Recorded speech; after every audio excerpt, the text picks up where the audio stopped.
नमस्कार दोस्तों, मैं हूं दिनेश के वोरा। स्वागत है आपका न्यूज़ टाइम एसटीएस न्यूज़ के इस ताज़ा अंक के अंदर। दोस्तों, बात करेंगे चुनाव की और ख़ास तौर से कल पहले दौर की वोटिंग होगी। काफ़ी हद तक कई दलों के अंदर तनाव की स्थिति है, ख़ास तौर से भारतीय जनता पार्टी के अंदर। हालात ऐसे हैं कि भारत के प्रधानमंत्री के द्वारा हर चीज़ के अंदर हिंदू-मुस्लिम ढूँढा जा रहा है। आपका रंग हो, ध्वज हो, खाना हो, पीना हो, आपकी सोच हो, विचार हो या इसके अलावा कोई भी जीवन का और कोई अंग हो, हर एक के अंदर भगवा ढूँढने की कोशिश की जा रही है, बल्कि सबको भगवा चश्मा पहनाने का प्रयास किया जा रहा है कि आप उस चश्मे की ओट में से हर चीज़ को देखने की कोशिश करो। और कहीं न कहीं एक सनातन का मुद्दा भी उठाने की कोशिश की जा रही है कि जैसे कोई सनातन कोई नई नवेली चीज़ और हिंदुस्तान में पहली बार आई है, जो चीज़ पहले सैकड़ों सालों से चली आ रही है, उसको अब इस ढंग से उठाया जा रहा है कि जैसे भारतीय जनता पार्टी ने सनातन पैदा किया है या आरएसएस ने सनातन पैदा किया है, इससे पहले यहाँ पर नहीं था। और कई बार ये भी कहने की कोशिश की जा रही है कि अगर ऐसा ही हाल चलता रहा तो हिंदू जाति ही खत्म हो जाएगी। 1200 साल का विदेशी रूल रहा तब तो खत्म हुई नहीं, तो अब क्या खत्म होगी? लेकिन हाँ, चुनाव जीतने के लिए वो सारे पैतरे इस्तेमाल किए जाते हैं। और इन पैतरों के अंदर आपका खाना-पीना जब शामिल हो जाता है और प्रधानमंत्री पद का उम्मीदवार सॉरी अब तो उम्मीदवार ही कहा जाएगा, कैंडिडेट है तो, प्रधानमंत्री तो हैं। लेकिन वो जब आके खाने-पीने के ऊपर अटैक करते हैं, तो ऐसा लगता है कि ये अंतिम प्रहार या उनमें से एक है। कभी राम की सौगंध, कभी महादेव की सौगंध, लेकिन चुनाव आयोग इस अधर्म को देखने से इनकार करता है क्योंकि चुनाव आयोग भी अब क्या कहते हैं कि एक भगवा चश्मा लगाकर बैठा है। उसको सुरजेवाले की बात के अंदर तो बहुत सारी बुराइयाँ नज़र आती हैं कि हेमा मालिनी के बारे में ऐसा कह दिया और 2 दिन के लिए यानी कि 48 घंटे के लिए उनको चुनाव प्रचार से बाहर कर दिया जाता है। लेकिन उनको लगातार महादेव की सौगंध हो, राम की सौगंध हो, तुम बैठ जाओ, तुम हिंदू हो, अगर तुम हिंदू हो, तुम धार्मिक हो, तो मोदी को वोट दो। शुभकरण सिंह कहते हैं चौधरी राजस्थान में, अदरवाइज़ तो आप देशद्रोही हो। लेकिन ये चीज़ें उनको नज़र नहीं आती। एक के बाद एक जो कटाक्ष किए जा रहे हैं, खुलेआम राम का, महादेव का, भोलेनाथ का जो प्रचार-प्रसार किया जा रहा है, लेकिन केंचुआ आँखें बंद करके बैठा है। मैं लगता हूँ कि गुलामी की सबसे बेहतरीन अगर कोई आपको एग्ज़ाम्पल उदाहरण खोजना हो तो आपको केंचुआ यानी कि चुनाव आयोग मिलेगा। बातचीत करने के लिए हमारे साथ कि किस ढंग से चुनाव आयोग खुद अधर्मी हो गया है, इसी पर बातचीत करने के लिए हमारे साथ आज अ, हेमंत कुमार जी हैं बिहार से और राकेश अचल जी मध्य प्रदेश से, दोनों का बहुत-बहुत स्वागत है। सबसे पहले मैं अचल जी आपके पास ही आता हूँ और ये कैसा अधर्म है? अधर्म को धर्म के रूप में पेश किया जा रहा है। प्रधानमंत्री की तस्वीरें, वो सूर्य की रोशनी पड़ रही है रामचंद्र जी के ललाट पर और उसको मैग्नीफाई करके पूरे भारत में सारे चैनल्स में ऐसे दिखाया जा रहा है कि ना जाने क्या हो गया या आज से पहले कभी भगवान के ऊपर सूर्य की रोशनी पड़ी ही नहीं। अगर आप कोणार्क के टेम्पल में जाएँ तो वो तो सूर्य टेम्पल है, वो बना इसीलिए था। पर शायद हर जगह धर्म को लाने की कोशिश की जा रही है, हर जगह धर्म के आधार पर चुनाव को जीतने की कोशिश की जा रही है और आपको खास तौर से पहले 2 चरणों के बाद जो मैंने भी सोचा, मेरा पर्सनल अनुमान हो सकता है कि 13 दिन का गैप किस लिए दिया गया है? 26 अप्रैल के बाद अगला चुनाव जो है 7 मई को है, ये 13 दिन का गैप क्या सोच के दिया गया है? यहाँ पर तो कोई लॉजिक भी नज़र नहीं आता था।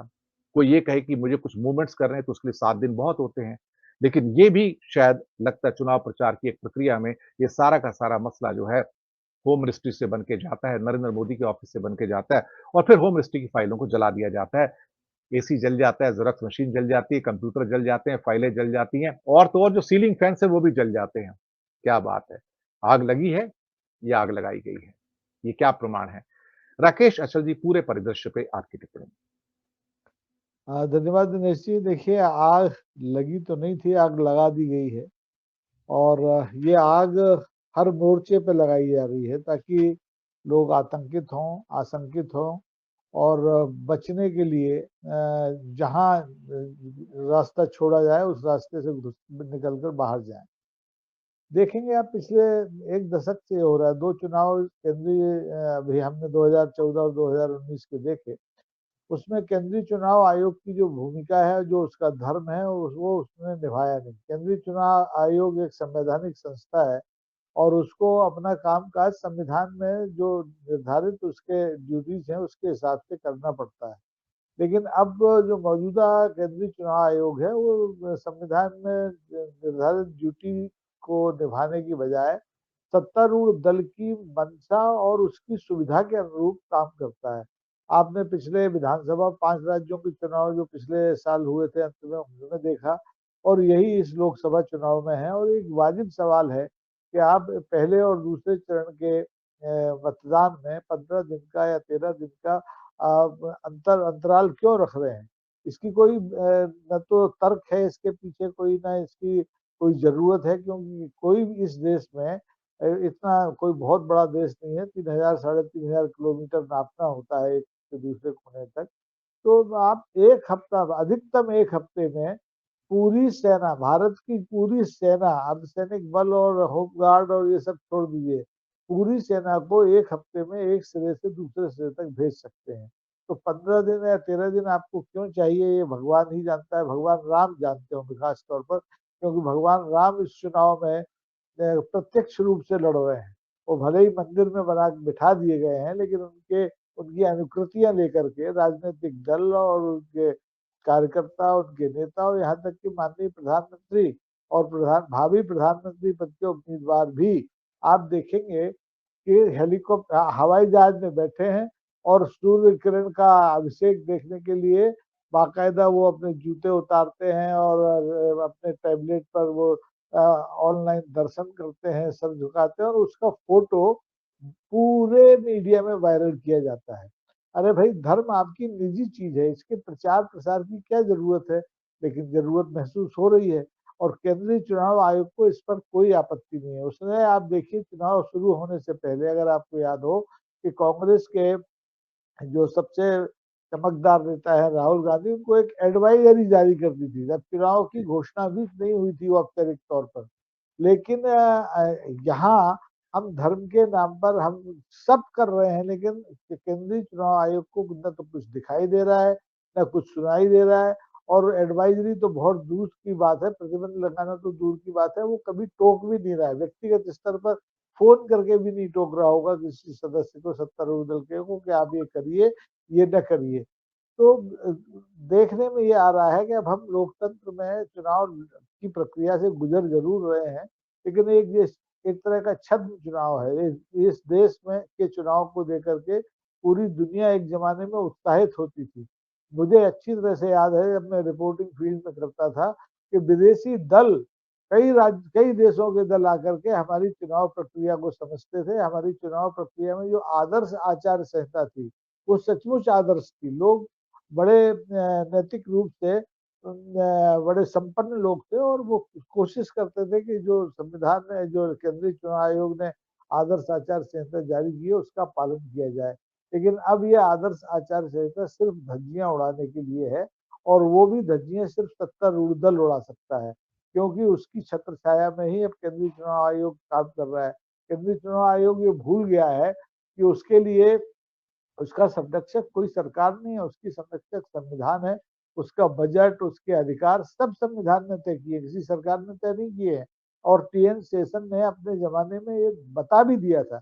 लेकिन दुर्भाग्य है कि आज पूरा चुनाव धर्म के नाम पर लड़ा जा रहा है, मुद्दों को बलाए ताक रख दिया गया है।